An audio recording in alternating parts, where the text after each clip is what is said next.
मरूं मरूं सब कोई कहे, मेरी मरे बलाए। मरना था सो मर चुका, अब को मरने जाए। एक साखी काफी है मोक्ष के लिए, केवल एक साखी काफी है। मरूं मरूं सब कोई कहे, सब कोई कहते हैं मैं मर जाऊंगा मर जाऊंगा मर जाऊंगा। मेरी मरे बलाए, मेरी बलाए मर जाए, बला मर जाए, या मेरी मरी बलाए, मेरी बला मर गई, प्रपंच मर गया, विकार मर गया। मरना था सो मर चुका, अब को मरने जाए। मरना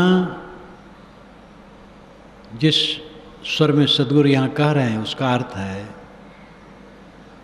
अपने को सबसे अलग कर लेना, सारा अहंकार छोड़ देना।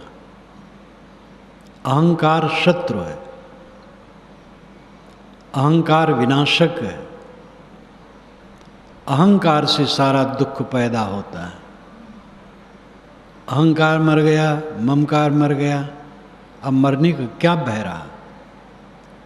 शरीर में सांस आती जाती है, निकल जाएगी बस।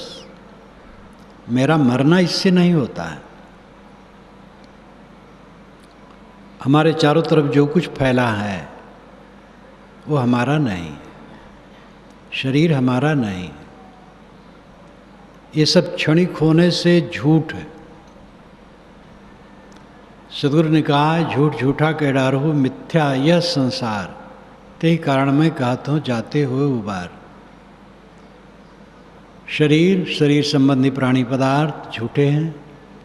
झूठा करके इनका अहंकार छोड़ दो, तुम्हारा अहंकार मिथ्या है।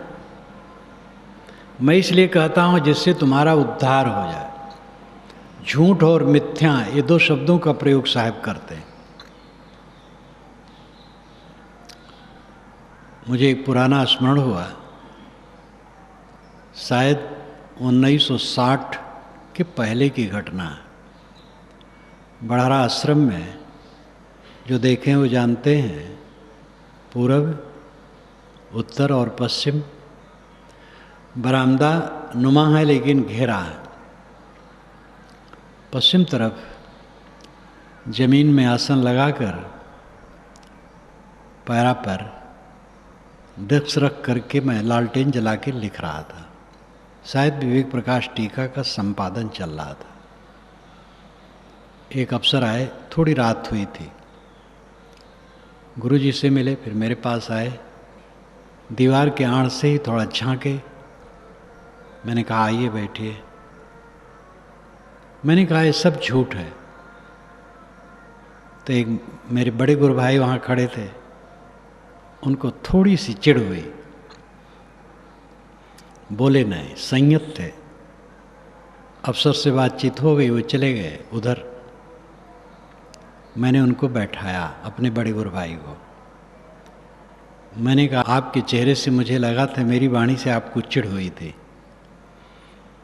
तो लज्जित होकर मुस्कराए। उन्होंने कहा सब झूठ है तो फिर क्यों करना। हम कहे ये अर्थ नहीं। ये सब जो है हमारे चारों तरफ, ये ससश्रृंग के समान झूठ नहीं है। जैसे खरगोश के सींग नहीं होता वैसा झूठ नहीं। बंध्यापुत्र के समान झूठ नहीं है। एक क्षण है दूसरे क्षण नहीं रहता है। इस तरह से झूठ है। इसलिए हमारा मन कहीं रमना नहीं चाहिए।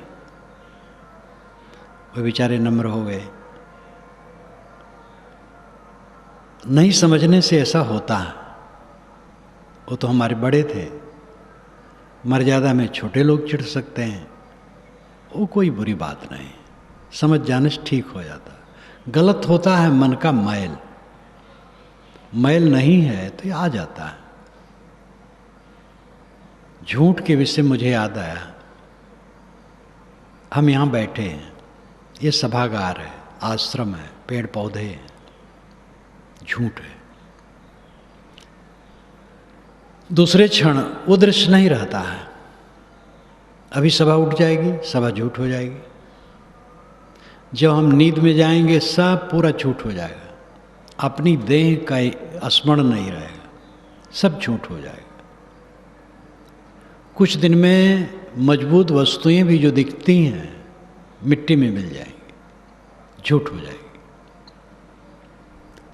इस तथ्य को जो निरंतर समझता है वह अपना मन दृश्यों में नहीं लगाता है।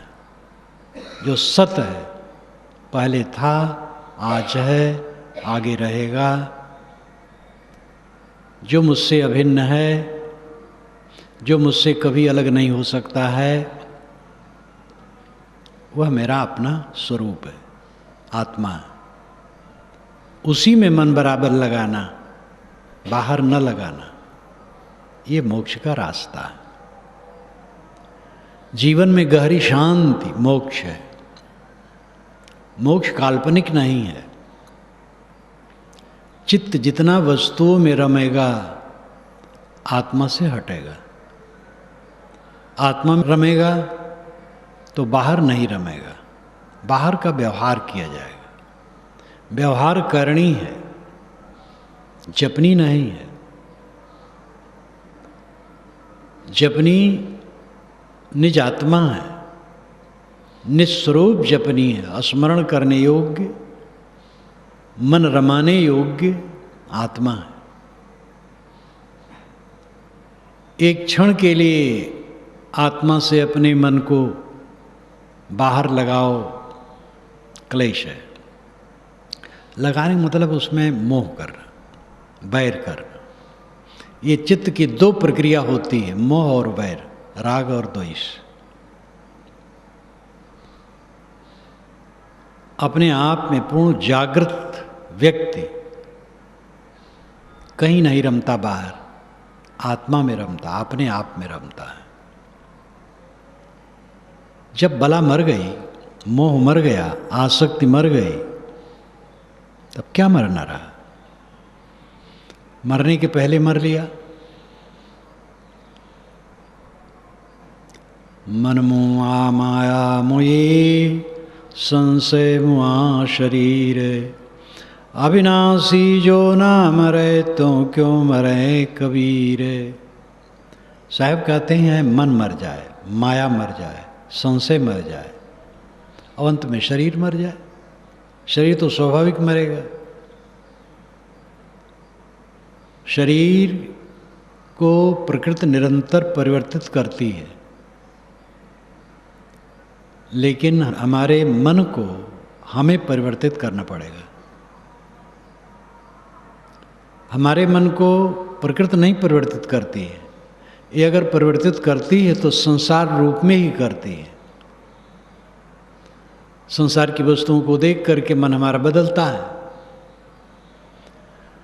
लेकिन बदल करके सब संसार में रहता है। संसार से हट करके आत्मा में आ जाए, ये असली बदलना है। और ये हमें करना पड़ेगा, प्रकृति नहीं करेगी।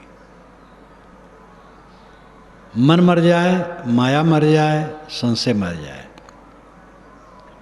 संशय का मतलब दुविधा।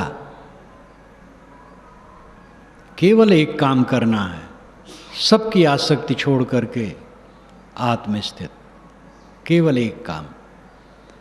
इसी से क्लेशों का अंत होगा। निज को निज तज कुछ नहीं, जब यह निश्चय ठीक, कर पुरुषार्थाहित सो न हटे निज लीक। विशाल देव ने कहा, निज को निज, अपने को अपने में लगाना है और इसको तज करके कुछ नहीं करना है। निज को निज तज कुछ नहीं,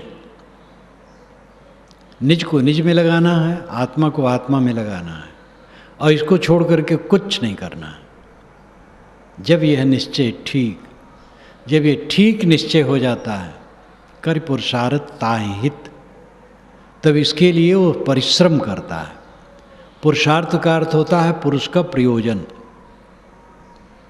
पुरुष आत्मा है नारी के शरीर में भी पुरुष है आत्मा, और पुरुष के शरीर में भी आत्मा पुरुष है। पुर नाम आगे, उष नाम जलाना, आगे आगे जो ज्ञान प्रकाश करता रहता है, ये आत्मा पुरुष है। और इसका अर्थ क्या है? दुख से निवृत्त हो जाना। इसलिए पुरुषार्थ का अर्थ है मोक्ष, लेकिन दूसरा पुरुषार्थ का अर्थ है परिश्रम। करि पुरुषार्थ ताहि हित, इसी के लिए परिश्रम करे सो हटे निज लीक। वो अपने मार्ग से नहीं हटता है। जो ये पक्का कर लिया कि अब इस अवशेष जीवन में आत्मस्थित में डूबना है, आत्माराम हो जाना है, आत्मलीन हो जाना है, ये पक्की निश्चयता हो जाती है। वो इसके लिए परिश्रम करता है और इसे हटता नहीं। जो व्यवहार जिस श्रेणी में जो है वो करें, अपने अपने कर्तव्यों को तो करना पड़ेगा। इस जीवन में निरानिर अध्यात्म नहीं है, व्यवहार भी है, शरीर भी है, खाना पीना भी है, बर्ताव भी है, एक दूसरे से संबंध भी है, लेना देना है, सहना है, क्षमा करना है, गम खाना है, संतोष करना है, तब निपटता है।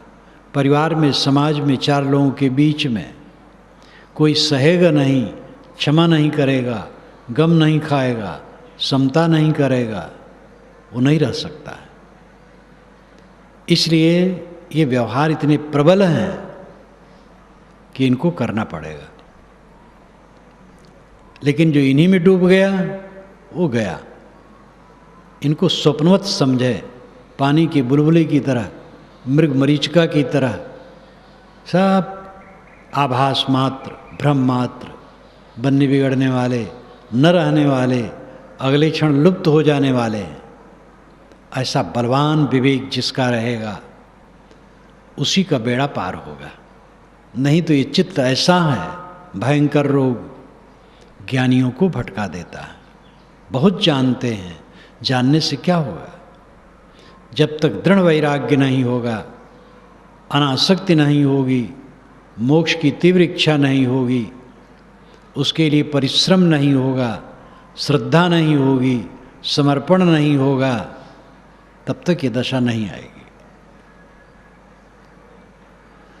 नर नारायण रूप है तू मति समझे देह, जो समझे तो समझ ले, खलक पलक में खे है।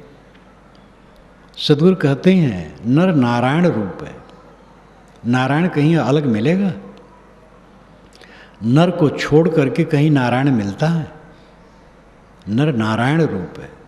तू मति समझे देह, ये मत समझे ये देह मात्र है। देह तो खोल है, इसके अंदर में नारायण है। जो समझे तो समझ ले, खलक पलक में खे। अगर समझना हो तो समझ लो, ये खलक पलक में खे हो जाएगा।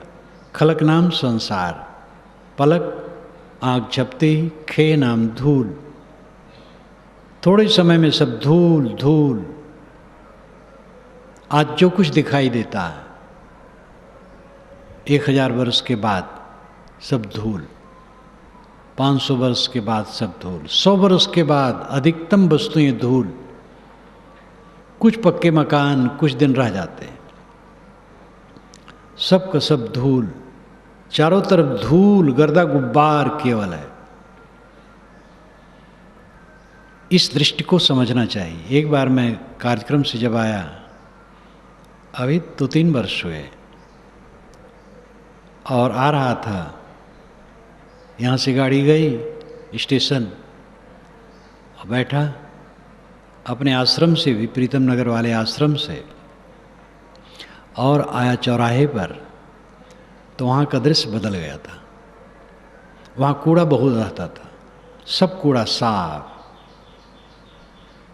उसको देख करके मुझे समाधि जैसी लग गई। यहाँ कूड़ा रहता था, वो कूड़ा खत्म है। दृश्य कैसा बदल गया? सब कुछ क्षण क्षण बदलता है। कुछ स्थिर नहीं। अब ऐसी वस्तुओं में जो अपने मन को डाले रहेगा वो सुखी रहेगा। जो रहने वाला नहीं है, अभी है और अभी नहीं रहेगा, उसमें जो अपना मन लगाएगा वो कभी सुखी नहीं होगा। स्थिर तत्व आत्मा, आत्मा में मन लगाओ।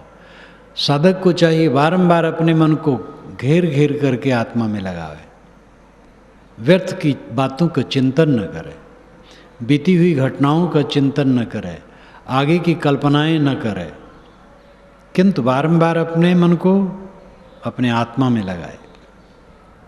खलक पलक में खे,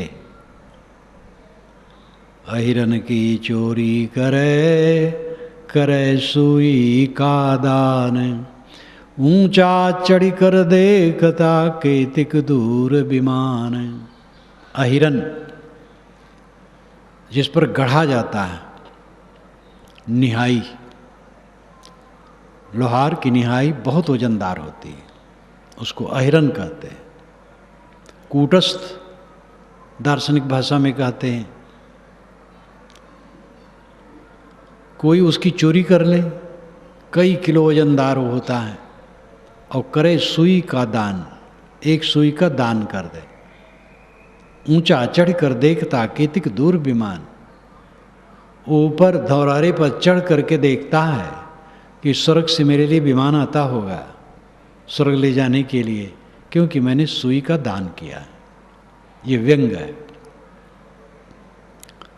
अनेक गलतियों में आदमी डूबा, थोड़ा दान पुण्य करके उससे छूटना चाहता है। दान करना अच्छा है, लेकिन गलतियों को छोड़ना सबसे अच्छा है। गलतियों को छोड़ करके फिर जो कर पाओ ठीक है।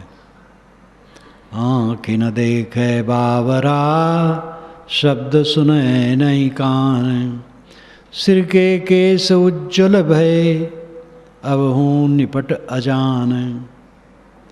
आँख से पगला नहीं देखता है, और ये बहरा हो गया है, कान से भी नहीं सुनता है। सिर के बाल उजले हो गए, लेकिन आज भी निपट अजान। निपटना पूरा का पूरा, अजान न जानने वाला, बेसमझ बना हुआ है। शरीर पकने से बुद्धि नहीं पकती। बुद्धि पकाने के लिए सत्संग, सेवा, स्वाध्याय, साधना, भक्ति, विनम्रता, समर्पण, ये सब की जरूरत है। समर्पण के बिना कहीं भी हित नहीं है। वैवाहिक जीवन में युवक युवती बंधते हैं, एक दूसरे को समर्पित नहीं है तो गृहस्थी सुखद नहीं हो सकती है। समर्पित का अर्थ काम वासना में उलझे रहना नहीं है। समर्पित का अर्थ है दोनों के सहयोगी रहें व्यवहार में, खींचतान न करें, एक दूसरे के पैर न खींचे, एक दूसरे के सहयोगी रहें। इसी प्रकार हर संबंध में समर्पण की जरूरत होती है। कल्याण के मार्ग में समर्पण नहीं है तो फिर कल्याण नहीं होगा। समर्पण चाहिए, भक्ति चाहिए, सेवा चाहिए, स्वाध्याय चाहिए, विवेक ज्ञान चाहिए, वैराग्य चाहिए। वैराग्य शब्द सुन करके गृहस्थ लोग समझते हैं ये जो कपड़ा पहने हैं साधु का, उनके लिए उपदेश है। कपड़ा तो श्रेणी के अनुसार लोग पहनते हैं। वैराग मन की अवस्था है, अनासक्ति की, और उसकी जरूरत सबको है। वैराग के बिना किसी का चित्त संतुलित नहीं हो सकता। नवविवाहित दंपति के मन में भी वैराग चाहिए। अगर पत्नी से जबरदस्ती सेवा लेने की इच्छा होगी, उसको अपने कब्जे में रखने की इच्छा होगी, तो पत्नी परेशान हो जाएगी। और पति से इसी प्रकार इच्छा होगी पत्नी की, तो पति परेशान हो जाएगा। इसलिए नवविवाहित दंपति में भी मन में वैराग भाव होना चाहिए, अनासक्ति होना चाहिए। जितना अनासक्त होगा उतना उसका मधुर व्यवहार होगा, और जितना आसक्त होगा उतना कटु व्यवहार होगा। आसक्ति में कामना होती है, अहंकार होता है, अपने मन के हठ को पूर्ण करने के लिए चेष्टा होती है, तो उसका परिणाम कलह होता है, कष्ट होता है। जहाँ वैराग्य होता है, वैराग शब्द भड़काऊ लगता है, अनासक्ति को, अनासक्ति चित्त में होती है तो चित्त सरल होता है, आग्रह रहित होता है, पकड़ रहित होता है, दूसरे पर कब्जा करने की चेष्टा नहीं होती है। हमारे ऊपर कोई कब्जा करना चाहे, हमारा दिल उबेगा। छोटों पर भी कब्जा करने की चेष्टा न करें। आदमी जितना अनासक्त होगा, कब्जा की भावना छोड़ेगा। पूर्ण अनासक्त चित्त किसी पर कब्जा नहीं करना चाहता है, वो अपने पर कब्जा करता है। किसी से मनवाने की इच्छा नहीं करता है कि मुझे लोग माने, वो स्वयं जो उचित है वो मानता है। सारा दुख आसक्ति से पैदा होता है, राग से पैदा होता है। वैराग्य अनासक्ति की कुल्हाड़ी से ही उस वृक्ष को काटा जा सकता है, और कोई उपाय नहीं। सब जीव के सामने दुख है, दुख के खाट में सब जीव पड़े हैं। सुख कहाँ कहो इन नरन को, जासो फूलत गात है। भर्तृहरि महाराज कहते हैं, इन मनुष्यों को कहाँ सुख है, जिससे शरीर फुलाए बैठे मारे अहंकार में। सब तो दुख के खाट में पड़े हैं। इसलिए दूसरे के दुख को देख करके कभी अहम मत करना। शारीरिक दुख भी सब पर आ जाता है समय समय से। दुखियारी को देख करके सहयोगी बन सको तो बनो, अहंकार न करो। लेकिन असली दुख जो जीव को भव में भटकाता है, वो मन का राग द्वेष है, मन की आसक्ति है, मन का विकार है। और उस दुख में सब पड़े, लेकिन लोग सन्निपातग्रस्त हैं। सन्निपातग्रस्त व्यक्ति को दुख होते हुए भी उसका होश हवास नहीं रहता है। इसी प्रकार काम, क्रोध और लोभ, ये तीन नाड़ियां साथ साथ जब जोर से चलती हैं तो आदमी सन्निपातग्रस्त हो जाता है। कब पित्तवात, तीनों नाड़ियां जब चलती हैं तो कहते सन्निपात शरीर में होता है। और मन में सन्निपात, काम, क्रोध, लोभ, तीनों की उग्रता के समवेत स्वरूप में होता है मानसिक सन्निपात। मानसिक सन्निपात सबको है, मात्रा की कमी बेसी है। हमें अपनी मात्रा को देखना चाहिए, कितनी मात्रा में है, उसको दूर करना चाहिए। सब दुख के खाट में पड़े, चित्त कहाँ कहाँ नचाता है, अंतर में बैठ करके देखो। दूसरे पर व्यंग करना, मजाक करना, हंसी करना, कटु कहना, नीचा दिखाना सरल है। अपनी भगार को देखना, कितनी भगार है हमारे में, कितना दूर हुआ है, ये बहुत बड़ी बात है। जो अपना उद्धार कर लेता है उसके द्वारा स्वाभाविक दूसरे का उद्धार होता है। आँख से हम देखते नहीं हैं, कान से सुनते नहीं, सिर के बाल उजले हो गए, आज भी अजान है। जो करना चाहिए नहीं किए, जीवन बीत गया। इसलिए जो बचा है सावधानी की जरूरत है, जागृत हो करके बिताने की जरूरत है जो जीवन का हिस्सा बचा है। साधक को, चाहे वो गृहस्थ हो, विरक्त हो, नर हो, नारी हो, सब मनुष्य, सबको अपना दुख निवृत्त करना है। जो जितना समझ पाए लगे। सुबह से शाम तक या जब तक जागे ऐसा सोचे, ऐसा बोले, ऐसा करे जिससे मन की गांठें कटें, मन की गांठें उलझें, उद्वेग बढ़े, अशांति बढ़े, ऐसा न करें। मन की गांठें कटें, सरल हो, चित्त निरांत हो, शांति मिले, ऐसा काम करें। जो ऐसा काम निरंतर करता है उसकी योग्यता आध्यात्मिक बढ़ जाती है। मुक्ति का अधिकारी वही होता है। सारी ग्रंथियों से छुटा हुआ, सब समय शीतल, शांत, तृप्त वही होता है जो निरंतर अपनी निगरानी रखता है। व्यवहार में कूड़ा कचरा आने की निरंतर संभावना रहती है। इस सभागार में शाम को पोछा लगा था, सफाई हुई थी, फिर कुछ कचरा आ जाएगा, फिर साफ करना होगा। हृदय आंगन में गर्दा गुब्बार निरंतर चारों तरफ से आने की संभावना हर क्षण बनी रहती है। जागरूक साधक इसको साफ करके निरंतर तैयार रखता है कल्याण के लिए।